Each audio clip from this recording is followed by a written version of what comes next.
Good to see everybody again.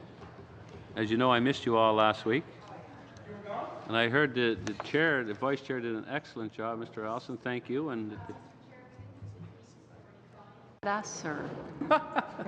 Your videos? Well, excuse me, Madam Ludwig, but there's a 12-hour difference, and so you wouldn't have seen me because of the time change. But They didn't have to be live. I really missed you very dearly. But I hear you were in good hands, and a lot of work was done. So thank you. And without further ado, today's meeting, we are going to, our meeting's following up on a motion from Ms. Ramsey that we get an update on three trade agreements, the Canadian Pacific Alliance, Mercosur, and the TISA, the Trade in Service Agreement. So we have with us today Anna Renard and Darren Smith. Welcome, folks. Thank you for coming in.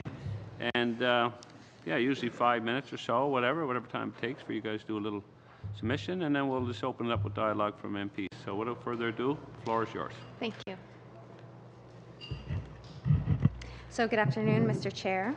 I'm pleased to be here today to provide the members of the committee with an update on three trade initiatives, the Pacific Alliance, Mercosur, and the Trade and Services Agreement. So I'm joined here today by my colleague Darren Smith, Canada's Chief Negotiator for the TISA. I'm Anna Renard. I'm Director General for Market Access at Global Affairs Canada. So following my remarks, we'll be happy to provide further details and answer any questions you may have. Je commencerai avec l'Alliance du Pacifique. I will start with the Pacific Alliance, a regional agreement created by Chile, Mexico, and Peru. Favoriser la libre. The goal is to promote the free trade of goods, services, capital, and individuals. With a combined GDP of $2.3 billion and a total population of more than 220 million people, the Pacific Alliance represents a considerable market for Canada. Canada, in June 2017, favorably responded to the Pacific Alliance's invitation to become an associated member, a process which requires negotiation of a free trade agreement with the Pacific Alliance. Canada, Australia, New Zealand, and Singapore are the first states that were invited to become associated members of the Pacific Alliance. Canada has already signed FTAs with 4 member countries of the Pacific Alliance. A free trade agreement with the Pacific Alliance as a bloc offers the prospect for some improved market access, as well as streamlining our existing agreements, improving disciplines in areas such as services and investment, as well as potentially including new progressive trade elements, such as chapters on trade and gender, and small and medium-sized enterprises. This is also a strategic opportunity for Canada to advance our progressive trade agenda with important and like-minded emerging markets in South America. The first round of negotiations took place in Cali, Colombia, the week of October 23, 2017, and a second round is planned for the end of January 2018, hosted by Australia. Trading bloc and customs union consisting of Argentina, Brazil, Paraguay, and Uruguay. Initial exploratory discussions were originally launched with Mercosur in 2011. Several meetings were held, but a decision was ultimately made not to proceed at that time, as the climate in some of the Mercosur countries was not conducive to further opening trade. Recent political changes in the region, however, particularly in Brazil and Argentina, have spurred increased interest in trade with Mercosur with Canada. Since early 2017, Canadian officials and their counterparts from the various Mercosur countries have sought to reassess the potential for an FTA. On October 9, 2017, International Trade Minister François-Philippe Champagne and Mercosur's pro tempore president, Brazil's Foreign Affairs Minister Aloysio Nunes, issued a joint statement on the margins of the WTO mini-ministerial conference in Marrakesh, in which they committed to advancing the exploratory discussions. If launched, FTA negotiations could enhance market access for Canadian exporters in a number of industrial sectors, including pharmaceuticals, aluminum, machinery and equipment, information and technology, and telecommunications technology, ICT, and automobiles. On average, from 2014 to 2016, Canada exported $2.6 billion in merchandise to Mercosur annually. FTA negotiations with Mercosur would also allow Canada to further advance its progressive trade agenda in the region. Finally, the Trades in Services Agreement, or TISA, is a services trade-only agreement currently being negotiated by 23 members of the World Trade Organization, WTO, including Canada. TISA parties represent an enormous services market of almost 2/3 of the world's economy, with more than 1.6 billion people and a combined GDP of nearly $50 trillion in 2015. TISA shows a great diversity of participants with countries such as Australia, Chile, Chinese Taipei, the EU, Hong Kong, China, Israel, Japan, Mauritius, Pakistan, and the US. Canada is one of the world's largest services exporters, and services make a significant contribution to our economic prosperity. This is why an agreement like TISA is of great importance to Canada. Canada's priorities in the TISA are to create new opportunities for Canadian services suppliers, particularly in emerging markets, and to improve overall transparency and predictability in international regulation related to trade and services. Currently, while good progress has been made, the TISA is on hold as members wait a decision from the current U.S. administration regarding their position to engage or not in this negotiation. Monsieur le Président, ceci conclut. Mr. Chair, that was a quick overview of the Pacific Alliance, Mercosur, and the Trade and Services Agreement. Should you have any questions, my colleague and I will be happy to answer them. Thank you. Much in 5 minutes. I'm sure there's lots more, and we're going to have dialogue with the MPs to find out more information. Then we're going to start with our first round of questioning, and we got the Conservatives up first. Mr. Allison, you got the floor. Thank you very much, Mr. Chair, and to our guest for being here today. I'm just wondering, you mentioned a few of the things that we'd like to incorporate with the Pacific Alliance, such as our progressive agenda. One of the things that I hear when I talk to a number of like auto companies is the whole issue of currency manipulation. We've heard certainly the U.S. talk about this quite a bit. Some of our guests when we were talking at NAFTA raised that as a concern. Would that be also something we would be concerned about if we were looking at trying to enter into this agreement in terms of updating and trying to, would you see a chapter there? Do you see something there to try and deal with the whole issue of as it comes to some of the Asian countries and the currency manipulation? So it hasn't been in the, so first of all, I'll go back to the countries that it covers. As you know, it covers Colombia, Mexico, Peru, and Chile. We're talking with some of the other countries, associated countries, but we're not actually negotiating with them as well. I suppose we're participating in a negotiation with other associated state countries, but we're not negotiating, so the ultimate agreement will be with those four aforementioned countries. When it comes to trade with those countries, it hasn't been something that I've heard at all in our consultations, that currency manipulation is an issue, so it's not something that we've been anticipating anything substantive in the negotiations, but certainly if you've heard anything, I'd be very pleased to hear about more detail. Yeah, no, and I haven't heard anything with those four countries. That has been the issue, but I thought as if the other countries were looking to join as well, whether that would create an opportunity. But I guess you're saying we'll handle the four countries the way it is, and we'll move from there. Okay, Mercosur, let's talk about that a bit. I mean, my understanding, you know, and sort of as I look at Brazil, has been a fairly closed economy and one that's, you know, great with non-tariff barriers and some of these things. So talk to me, I mean, my thoughts would be this would be a bit of a challenge, certainly a great market opportunity in terms of population, people, growing middle class. But talk to me about the likelihood or the challenges, if you will, of trying to deal with some of the countries in Mercosur, given some of the non-tariff barriers, et cetera. Absolutely. You know, it's Mercosur is an opportunity. for a number of reasons. We talked about its GDP, the size of the population alone. We already do significant amount of trade, but beyond that,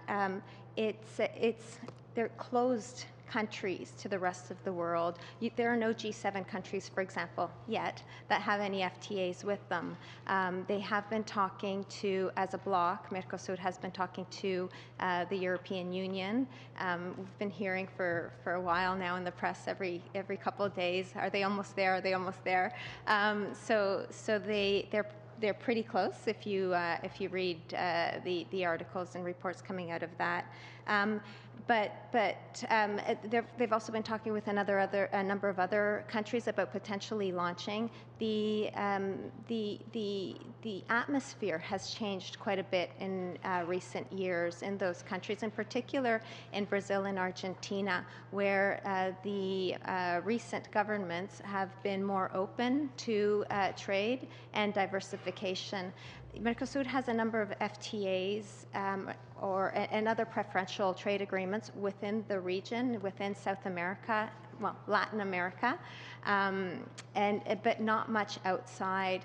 And I think that's one of the reasons why the negotiating with them, or the possibility of negotiating with them, is so enticing as well. It's the first mover or early mover advantage, and it is establishing rules that would address any existing barriers. Tariff barriers alone, they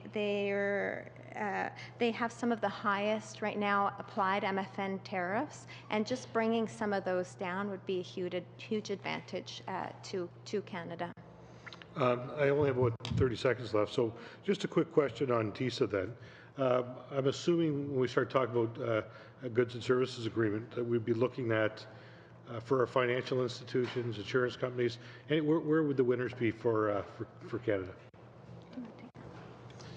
So in terms of TISA, certainly the financial services sector is one of the areas that Canada is looking at to see some gains made. But more broadly speaking, professional services, you're looking at things like engineering, architectural services, for example, are another areas of focus for Canada. Another area that I think has a lot of opportunity for us is in the environmental services front as well. In fact, that's an area where we've advanced a proposal to see that we can find some gains through the TISA umbrella. So there are some individual sectors certainly that could see some advantage through TISA, but broadly speaking, we're also looking at an initiative that can help strengthen multilateral rules and increase transparency, and that will benefit all Canadian services sectors at the end. Thank you. Thank you. Thank you, Mr. Allison. Good questions. And we're going to move over to Liberals now. Mr. Fonseca, you've got 5 minutes. Go ahead, sir. Thank you, Ms. Reinhardt and Mr. Smith, for your presentations and for being here. In the city of Mississauga, and my riding Mississauga East Cooksville, they've been investing a great deal of time through the Economic Development and Trade Department in Brazil. So I know that trade missions have gone there, I think, for the last 5 years, and finally they've bared a great deal of fruit. So we have a large operation. One of the biggest pharmaceutical companies in Brazil, Biolab, is investing $57.4 million in Mississauga. They're opening up a plant. And these are high-skilled, high-paying jobs that are coming to Mississauga. So you know, it does take time to work that market. What I'd like to know is what other opportunities there are in terms of manufacturing. So this is one is in pharmaceutical. Again, high-paying. You know, Mississauga is an area where we do have a cluster when it comes to the life sciences. But I'd like to know about other areas in the country and where you see opportunities with the Mercosur and, in particular, Brazil for Canada. Mm-hmm. Thanks for that question. Yeah, there's a lot of potential, not only on an investment, but just talk about goods trade, right, and services as well. When it comes to goods, I mentioned briefly to Mr. Allison's question about very high applied tariffs. We've been consulting with stakeholders, and some of the responses we've received relate to high tariffs. So some of the applied tariffs, just by way of comparison, because I think numbers always help tell a story, that the applied tariffs in those 4 countries average between 9.8 and 13.7%. You compare that to Canada's of 4%. There's a big difference in the applied tariffs. So when you're looking at just the goods trade, there are huge opportunities. Some areas in particular export interest for Canada where the tariff rates are high, from 10 to 35%, for example, include fish and seafood. A number of stakeholders talked about that. Chemicals, plastics, autos and auto parts, very high tariffs in those countries, machinery and equipment, and forest products. So those are some of the sectors in particular where we would see some gains to be made. But it's beyond goods as well. So some of the areas and services, for example, include where we've heard stakeholders in particular come and say that they have interest. So distribution, logistics, transportation, infrastructure. So these are just some that have come back. But the other thing that you have to look at is Mercosur has no FTA. In all of its FTAs to date, they're goods only. So they haven't actually done any commitments, services-related commitments in its FTAs outside of the WTO GATS. So it's fresh. There's a lot there to get in on, and it's a huge market. So and we have strengths in Canada in a lot of services areas. So that would be another place. Can you speak to the Mercosur countries and the importance that they've put on gender, on labor, as well as environmental concerns? So as you know, these are important to Canada. We're looking for progressive trade deals. The countries, can you speak to some of, with your knowledge, your experience, some of the importance that they've put on these areas? Yeah, of course. And actually, if you look at the first trade and gender chapter that was ever negotiated, it was negotiated between Uruguay, one of the 4 Mercosur countries, and Chile, which is a Pacific Alliance country. And so you have the beginning of the trade and gender chapter in an FTA starting there. So they are very much open to it. We've been talking with Mercosur for, as I mentioned, we started exploratory discussions in 2011 to 2012, and for the last year or so we've been talking to them. And one of the things that we've been exploring with them is their appetite, interest in some of these progressive trade areas, and they have indeed confirmed that they would be interested and also have ambitions in some of these areas. So with respect to SMEs, small and medium-sized enterprises, including, actually we're now talking about micro, small and medium-sized enterprises, trade and gender, provisions on electronic commerce, which are also very helpful for some of these other groups, labor and environment. You only have 10 seconds left, so we're going to have to move on, sir. I know you got lots more questions, but we're going to have to move on, and we have the NDP up for 5 minutes. Go ahead, Ms. Ramsey. Thank you so much to both of you for being here today. It's very difficult to try to frame questions and with such large agreements, but I'll start with TISA. So TISA's had 20 full rounds, and we're really talking about things like data privacy, digital trade, financial sector regulation, education, healthcare, everything is encompassed. And one of the features of TISA is that all future services will be automatically covered. Has that been determined? So you're correct. One of the debates that we're having in the context of TISA is how is new services treated.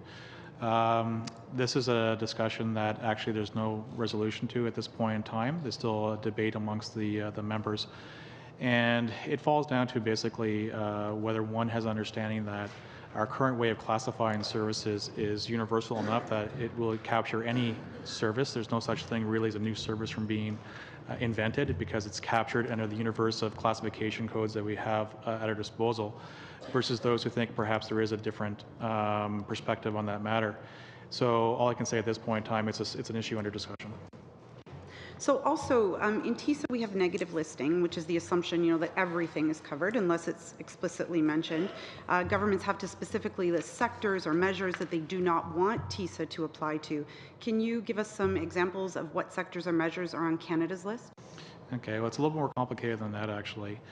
We have in TISA what's called a hybrid model. So basically, for issues such as national treatment or commitments or obligations related to national treatment, and some senior management board directors or local presence obligations, that'll be done on a negative list basis. So you're right. Basically, everything is open unless you specifically put it down as a non-conforming measure. With respect to market access, that's being done on a positive list basis, so you only make your commitments on the basis of market access. So in terms of what Canada is doing in this regard, I can assure you that basically Canada is following our past FTA practice. We're ensuring that we are not taking any commitments related to our social programs or public education or health or culture. Those types of elements are not part of our interest in terms of in TISA. So those would be examples of where we're not going to be taking any commitments. And just to clarify, TISA goes down to the subnational and regional levels. Is that correct? It's correct. So we do work with the provinces and territories with respect to commitments that we make in this regard. And so as part of our process of tabling any type of offer, it's done in close conjunction with the provinces and territories. Okay, so just to go back to that previous point, so in this market access column then, is there anything that we have explicitly exempted any to ensure that, you know, our public policies and regulations going forward will not be impacted? So you mentioned education. Is that a wide umbrella? Health? Is it everything under health, everything under education, or are there specific things that we've carved out there? No, it's everything under health, everything under public education, everything under our social programs. These are the types of reservations that you'll find typically in our bilateral FTAs, and it's also consistent with our approach in the WTO GATS to begin with. Okay.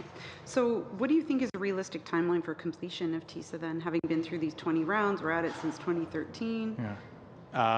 It's a difficult question because, as was said at the outset, while we made lots of progress up until the end of 2016, and we were close to basically a framework of an agreement with the new U.S. administration, there's basically been a pause in the negotiations. So we actually haven't had a meeting since last December. My next question is about the probability of including provisions that ban data localization. I think you mentioned, you know, things in the future. I think about NAFTA. We couldn't have envisioned, you know, the world that we're in now 25 years ago, and so there wasn't language in there. So do you think that this will include data localization measures in TISA? Because it's a concern for Canadians, in particular the two provinces that we have that protect that. Yes, in fact, data localization is an issue that's being discussed in the TISA. That work is not complete. But Canada's approach, which is shared by a good number of other participants, is to have a balanced approach so that we can still ensure a cross-border flow of data, but at the same time protecting those information that's held by government or in a government procurement context. And so the two cases that you referred to, Nova Scotia and BC, would not be part of TISA. Okay, that's good. Okay. Well, you only have 10 seconds. Okay, we'll let so it go then. We'll get, maybe you can get your questions in the next round. So we're going to move over to the Liberals now. And Madam Ludwig, you got the floor. Thank you. Thank you, Chair. Thank you both for your presentations today. My questions are actually on a rather general basis. Sometimes we hear, or often we hear, criticism of international trade. I would like to ask Ms. Reinhart and Mr. Smith your position on how important it is that we are at the table discussing international trade and the opportunities to improve the standard of living if we're involved in a trade agreement. That's my first question. Thank you. I start off by saying Canada's a trading nation, right? 1 in 6 jobs linked to trade. Approximately, it's the equivalence of about 3 million jobs that are linked to trade in Canada. That's 2/3 of our GDP, approximately, all linked to trade. It's an important part of our GDP, of what we do every day. So I would start off by saying that you also look at the quality of jobs. When you look at the quality of jobs, the rates of pay for companies that export, they tend to be higher. So it's just all around, it's good. It's good for Canada, and it's good for our partners. The other reason I think that it's important for us to be involved in negotiations, especially when they're ongoing negotiations in groupings, is to maintain a level playing field. So, for example, we're discussing with the Pacific Alliance right now, and they are discussing potential free trade agreements with another number of other countries. So to also become an associated Associated States, there we go, got to get the lingo right. So to also become associated states, if we weren't part of that discussion, they'd have a leg up on us. The same thing is with Mercosur. As they are discussing with other countries, we may want to also consider being involved in those negotiations. Thank you. I'd also would like to ask you 3 other questions. I'll do them quickly. One is the opportunities for international education. So the opportunities for students studying, let's say, from Chile or Argentina or Brazil, the opportunities to study here in Canada, either in, we know from the K-12 system has been a popular one, but also for students in post-secondary education, and also the opportunities for tourism. And my next question, I'll put them out first, is any risk for entering emerging markets, maybe how to mitigate some of that risk, and also the importance of diversification for the Canadian economy. Thank you. Okay. Can I start with the latter question, and then quickly, do you want to do the first? Okay. Sure. So the risk in emerging market, that's why we do FTAs. It's important to have rules, strong rules, where we know what the terms of trade are going to be, and having stability and predictability in our relationship. So that is the reason why we do FTAs. I think that's a pretty simple answer, and I'll keep this one short, and I'll let my colleague talk about the first one. Sure. I think that in terms of the international education training front, it's certainly something the department recognizes, and it's not so much something we do in the trade policy context, but more something in the international business development or trade promotion context, where there's a lot of activity. Nonetheless, we do work with our colleagues there and also with stakeholders to identify any potential trade barriers that might exist in those particular sectors. And obviously we'll try to address those accordingly. But it is an area to which we've identified as one whereby there are significant opportunities, not only in the Latin American context, but also in Asia Pacific, as well as Europe. And it's something that does feature in our work in terms of trying to identify any potential opportunities for Canadian entities. Great, thank you. Time. I'll leave it with my last question. It's actually about language preparedness. So if we're looking at these international markets and the great opportunities that are there, we work on a bilingual market here in Canada. How important is it that our population diversifies as well in terms of increasing language capacity to be competitive and work in these markets? Has to be a short answer. What's that? Espanol. You know what? I'm glad it's have not a lot of time, because you know what? It's. I think it's important. You have to prepare for the market where you want to do business. So I think it's very important that when we start talking about doing FTAs, that we ensure that we're transparent and that businesses are in the loop on what it is that we're trying to do, so that they can build it into their planning and start thinking ahead for what it is that they need to do. Thank you. Right on time there. And we're going to go into our second round now, and we're going to start off with the Liberals, and we've got Madame Lapointe. Go ahead for 5 minutes. Merci beaucoup, Mr. Chair. Thank you for being here. Everything you've told us is very interesting. You mentioned SMEs, and you also mentioned the Pacific Alliance. I'm certain that SMEs are part of your priorities in these various agreements. My riding is a northern suburb of Montreal. There are many SMEs there. I'm near Bell Helicopters and Bombardier. And you're talking about the Mercosur agreement, with Brazil included. You know that we have a major competitor in Brazil. Is that an issue? Because we have many SMEs in the area of aerospace and aeronautics and transportation. There's also a lot of agri-foods in my area. I am mainly talking about aerospace, but what are the opportunities for agri-foods, automobile and aerospace companies in the Mercosur area or in the areas of the various agreements you've mentioned?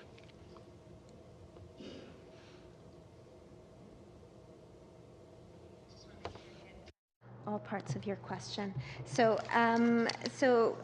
first of all, when it comes to conditions, so can we actually be competitive when it comes to areas in aerospace? I think we have excellent companies here in Canada, excellent sector, and world class, and I think they can compete everywhere and anywhere, including in Brazil. And Brazil is also very competitive. I think that increasing opening markets always improves the sector on both sides, right? Increasing competition is good. And I think that including this sector in our FTAs is important in order to provide Bombardier and other companies in the sector with opportunities. And there are obviously a lot of opportunities because they already have a niche there in Brazil, right? So there will always be ways in which they can work together. When it comes to agri-food as well, we have similar economies. So there are across the board, there are a lot of goods that we are actually complementary between Canada and Mercosur countries, but there are also a lot of places where we can find niches. In the context of our consultations, there were a few sectors in agriculture where there was an expressed interest. And again, this is somewhere where Mercosur countries have very high tariffs. So bringing some of those down will allow our companies to go and compete and export in these countries. OK, merci. Je continue un petit peu. And now I have another question. According to you, well, I mentioned aerospace and food processing, but in your opinion, what are the sectors where it would be beneficial for us to go in that direction? What other sectors would it be beneficial for us to export to those countries? Oui. Okay. Yes. Dans le fond, lesquels produits qui sont... Which products are the ones that are most desirable that are made in Canada? The areas I mentioned earlier, and I can go through some specifics again. It is in the area, fish and seafood is one area in particular where tariffs are particularly high. Chemicals and plastics, auto parts, machinery and equipment was another one. Aluminum, their tariffs are up to 16%. ICT, information and telecommunications technology, they have tariffs of up to 20% in that area as well. So forest products and automobiles, their tariffs are up to 35%. So there are a number of areas where we have strengths, where there are huge opportunities. Dans un autre ordre d'idée, l'accord que... On a different topic, the TISA, Quebec is recognized for exporting its expertise in engineering. Where are things on that front? It's still part of the negotiation, so it's definitely one of our priorities is to promote Canadian engineering services as opportunities in TISA, and hopefully we'll have an agreement one day that sees that realized. Thank you, Madam Lapointe. And we're going to go over to the Conservatives. Mr. Dreesen, you got the floor. Well, thank you very much, Mr. Chair, and thank you to our guests for being here today. And of course, some of the discussions that have been going around the table as we deal with our progressive agenda and so on, and the gender, labor, environmental concerns and so on. As you had mentioned, these have been in the deals that we've been talking about for the last number of years, and so we've seen some progress in certain areas, and certainly you were talking about the Uruguay and Chile discussions and how that became part of what we were able to build upon, and as we continue to build upon it, we have had that in the discussion points with every trade deal that we've had. point is right now, unfortunately, is we seem as though we're simply focusing on certain areas, but we're not getting back down to the position of when you are talking trade deals, you should be talking about trade. And when I have people come to my offices and we're discussing it, that's where their fear is at this point in time. Because when we have a prime minister that walks out on discussions, we talk about Australia, how we're going to deal with that, with the TISA, Australia and the U.S. and Japan, and there seems to be so much confusion and frustration right now with the countries that we're dealing with. When it comes to the TISA agreement specifically, are some of these issues that we see at the present moment, are there some things that we should be looking at that might end up becoming problems in that area? Well, if the question relates to what is the government doing in terms of progressive trade elements in TISA, in that regard, yes, there is actually some of that features in our approach. In fact, we were one of the first ones to operationalize something in this regard with respect to work on domestic regulations. In the services area, licensing and certification requirements and procedures is something that we address. We try to promote transparency and predictability in these areas.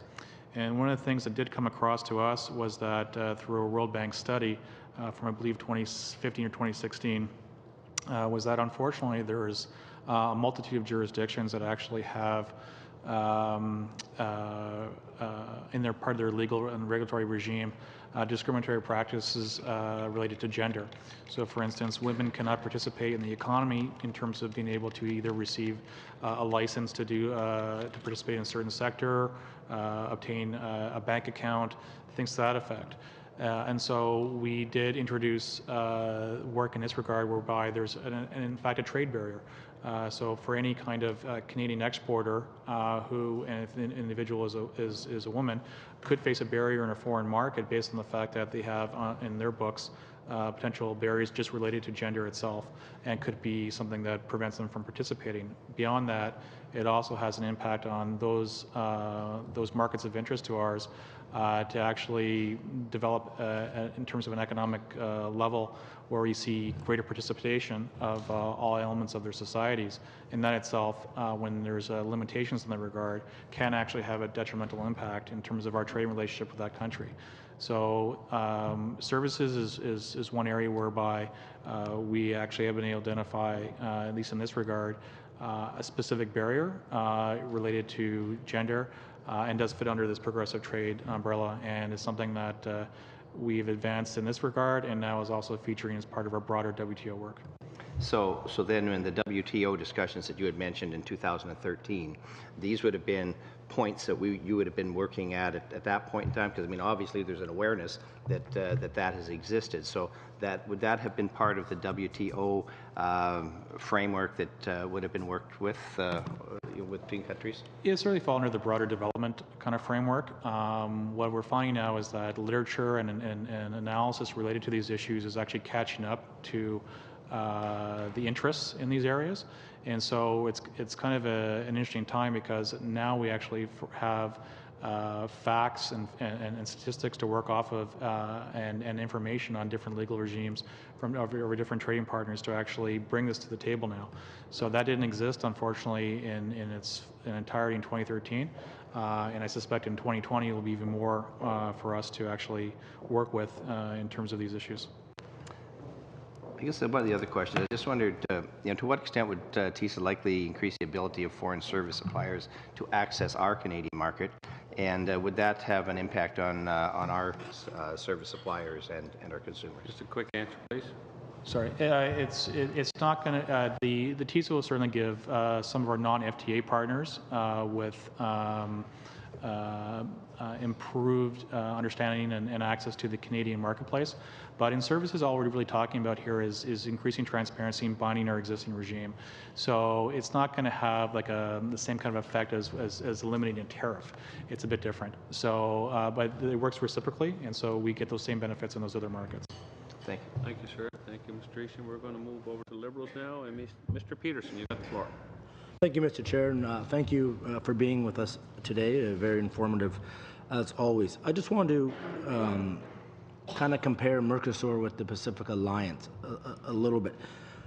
As they both stand now, are they both basically free trade blocs, or does one allow more access to the counterparties than the other? So good question. There's not a straight black and white answer. Both are customs unions. The Pacific Alliance is a regional integration initiative, so it goes beyond just trade. It's free movement of goods and people. They also have a number of other things that they work on together, so cooperation in particular areas, promoting democracy, environmental projects, etc. So it is a little bit more. The Mercosur, as well as the customs union, they are working towards increasing their collaboration within those 4 countries in other areas as well. They are not quite at the same place where Pacific Alliance is. So I mentioned free movement of people within the Pacific Alliance. Mercosur is now talking about some residency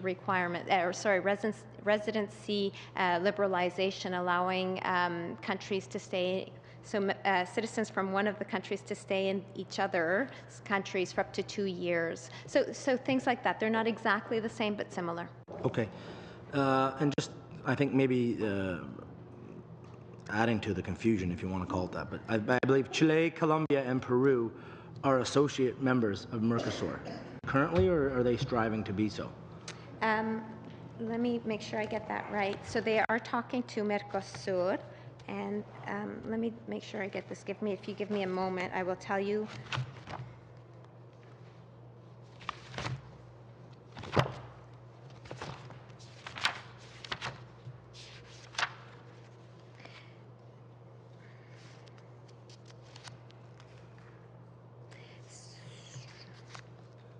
Sorry, can I just, I don't want to take up your time. I'll come back to you on the details of the... Maybe at the end of, at the very end of the meeting, we come back with an answer from you. Okay, so Mr. Peters, go ahead. Okay, so we'll leave that on the back burner for now. And you mentioned the 3 other countries, I think, Australia, New Zealand, and Singapore, who are also associated states in the Pacific Alliance right now. So are we all negotiating at the same, is everyone around the same table right now as I think January 2018, and Australia is the next round? Yeah. Are all 3 of those countries with us at that round? Yeah, so we're all candidates to become associated states with Pacific Alliance. So right now there are 8 countries in a room negotiating, but it's what we call hub and spokes, in the sense that we're all negotiating with the Pacific Alliance and not with each other. Right, but is there only going to be one of those 4 asked to join, or could all 4 potentially be asked to join? All 4 could potentially, if we're able to close an FTA with the bloc, then you would join as an associated state, not as a full member. So the hub and spoke sort of concept would continue. It would That's just correct. be 4 sort of associated states and the trading bloc itself. That's correct. Okay. So there wouldn't be an 8-state free trade bloc then? No. Okay. Thank you for that clarification. I wanted to look at a bit of the numbers from the Pacific Alliance, because it seems of our existing trade with those countries, our merchandise trade, we seem to be importing it's about 3-to-1 ratio in favor of the Pacific Alliance countries. Services about 2-to-1 in our favor. But then when you look at FDI, it's about 25, almost 25 to 1, or 20-to-1 in our favor. Are those ratios going to stay the same, and the volume will increase, or will those ratios also change in the event of the free trade successful accession to the Pacific Alliance? So the ratios are likely, may change. Let me put it that way. We currently have FTAs with the Pacific Alliance countries, and they've been in place for some of them, Mexico under NAFTA, for several years. So the most of the tariff liberalization has already taken place. So we can expect some shifts, especially as we start looking at accumulation of products and value chains. We can expect some shifts, but I don't think it would be huge. Okay. I'm probably out of time, Mr. Chair. Yeah, you're pretty well out of time. Okay, thank you very much for those. Yeah, and I appreciate getting back to me on that one question. Thank you, Mr. Renard. Thank you, Mr. Peterson. And before I go on, I'd like to welcome 2 members to our committee. Madam Mendes, thank you for coming, and Mr. McGuire, welcome. And on that note, Mr. McGuire, you got the floor. Thank you, Mr. Chair. Pleasure to be here. Thank you very much for your presentation today. It's most interesting. Looking at the Mercosur with the 4 countries involved there, it's South America. We've got roughly 2.6 billion you indicated in exports. Is there a balance of trade with those countries that we presently have, or how are we doing with that? Would be a question while you're looking that up. I can give you the exact numbers. And sorry? No, go ahead. Oh, so we are currently exporting to Mercosur. Our overall trade is about 8 billion. Canadian exports are 2.5 billion, and imports are about 5.5 billion. Thank you. Of course, the different countries than the Pacific Alliance, and as you've noted in your comments, we are already into free trade agreements with all 4 of those countries, and the amalgamation of them coming into this much smaller 2.3 trillion, I guess, as opposed to the TISA 50 billion you were talking about, or 50 trillion, pardon me. We've got small populations here. It's about 2/3 the size of the U.S. population in those 4 countries in the Pacific Alliance. We're in negotiations with NAFTA right now with the U.S. And Mexico, mainly. A lot of discussions here with the U.S. in regards to our side of the border. And these countries where we were into with TPP, where's the overlap in the discussions between what we were doing with the TPP, with the Americans involved in it, and now without them involved in it? And is that having any impact on these countries in both the Pacific Alliance and the Mercosur to find deals with us? So of the Pacific Alliance countries, what's interesting is there is a little bit of overlap with the CPTPP, but it's not complete, right? So the CPTPP includes a number of countries that's not part of the Pacific Alliance, and one of the 4 Pacific Alliance countries is not a part of CPTPP. So Colombia is not a part of the other agreement. I think it's one of the issues I mentioned earlier, one of the reasons why we tend to negotiate with other groupings, country groupings, is to ensure a level playing field and that we can remain competitive. And if there are other groups or other countries that are negotiating potentially different or better access, that we're in on it as well. So despite the fact that the Pacific Alliance, there is some overlap with a potential CPTPP, there's always, the dynamics will always change a little bit with different partners, new and fewer or different partners. So it's important to be a part of that, just to make sure that Canadian companies are also getting benefits of whatever happens in that negotiation. And what areas of improvement that you mentioned would we bring to that table that would give us an advantage over the other countries that they're dealing with in that, particularly in the Pacific Alliance? So Pacific Alliance over what we may be doing in CPTPP? Yes. Is that what you mean? Sorry, yes. It's early to start. To give you some specifics, we've had 1 round of negotiations, so it's just the beginning of signaling where we may land, signaling our interests rather than talking about where we may land. But one of the things that we're looking at in the context of the Pacific Alliance, for example, is accumulation of goods within the region, and creating a kind of free trade area in that sense, so that we can count products from each other's markets to be originating, to get preferences. So that would be an improvement from what we have now. We are looking at a number of other areas as well, so electronic commerce, the treatment of small and medium-sized enterprises. So we have some of these provisions as well in other potential agreements, but there are always innovations innovations. And Darren mentioned earlier, right, that the information is always changing. This is why we're always modernizing and updating our FTAs, is because there's always things that we learn as time goes on and improvements that we can make. So it's building on things that already exist. And so it's hard for me to give you some specifics because it's just the beginning of the negotiation, but I can just talk generally about saying, these are some of the things that we've been looking at and saying how we can build and improve and include other innovations. Thank you, and I know you'd love to ask more questions, Mr. Maguire, but your time is up and they were good questions, so we're going to move over to the NDP now, and Madam Ramsey, you got the floor. Thank you. So just one last question on TISA. How will the agreement protect against standstill and ratchet clauses or provisions? And how would TISA affect a future Canadian government's ability to create programs like National Pharmacare or Childcare? So actually standstill and ratchet do feature as part of the market access work that we're doing. So that's basically one of the benefits we see in TISA to the extent that in the context of national treatment, for instance, that we don't have to come back to a negotiating table to deal with the potential of autonomous liberalization in some of the markets that are around the table. Ratchet would kick in those instances. Standstill, where you're talking about the benefit of basically binding at the time of the agreement itself, so that one's commitments will not go backwards. But in terms of protecting various social programs and such, that's done through our broad reservations that we have. In the TISA context, it's called a Schedule A reservation, which is akin to an Annex II reservation in a bilateral FTA. Sorry for all the terminology here, but that's how you equate it. And so the nature of those examples, in my view, would fall under those broad reservations where we have broad policy space. Thank you. Okay, so I'll flip over to the Mercosur and the Pacific Alliance.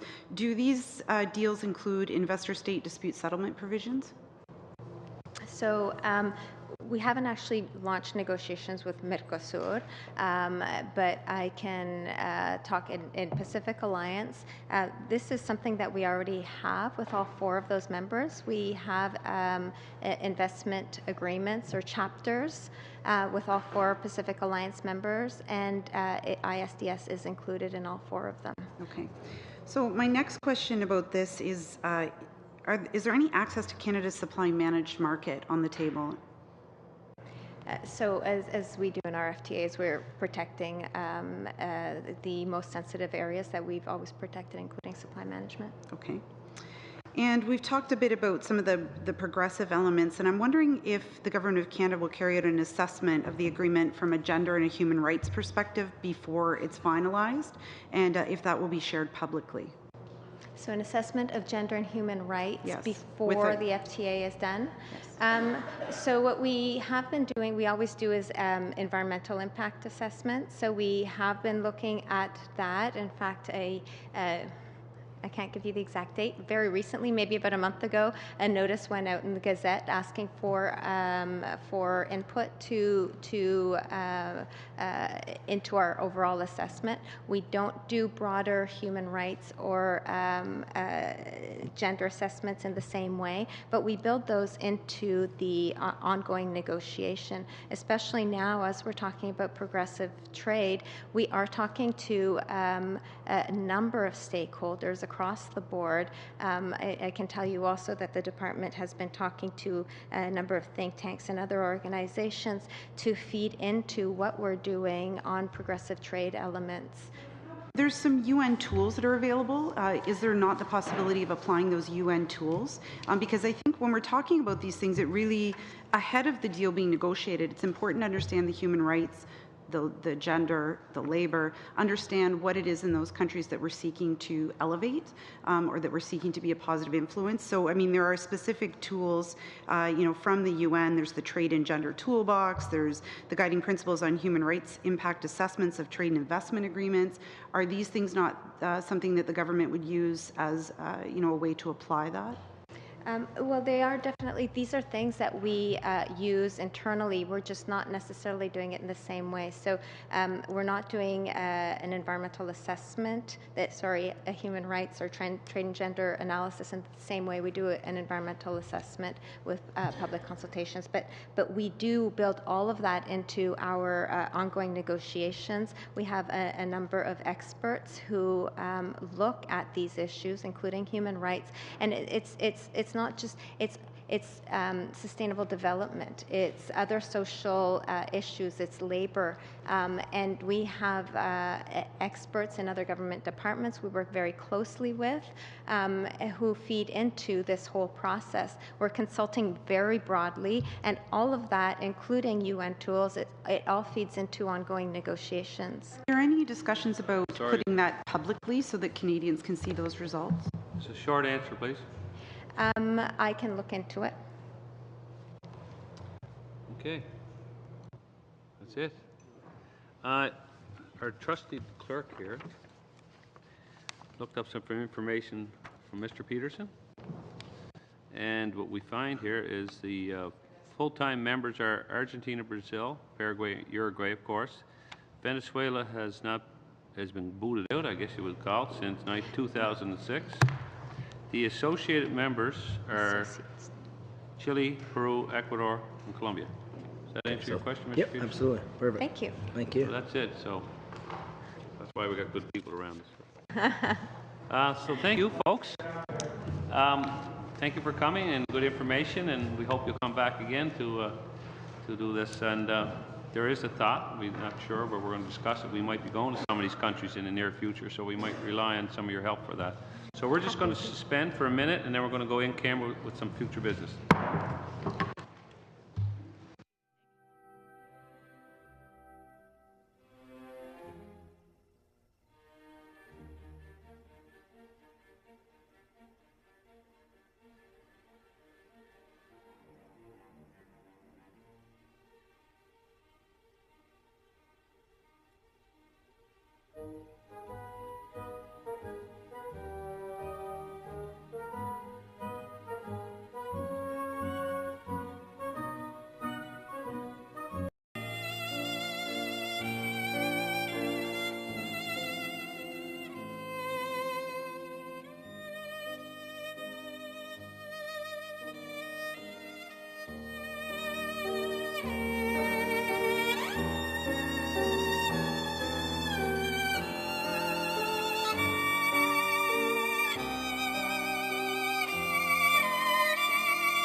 you.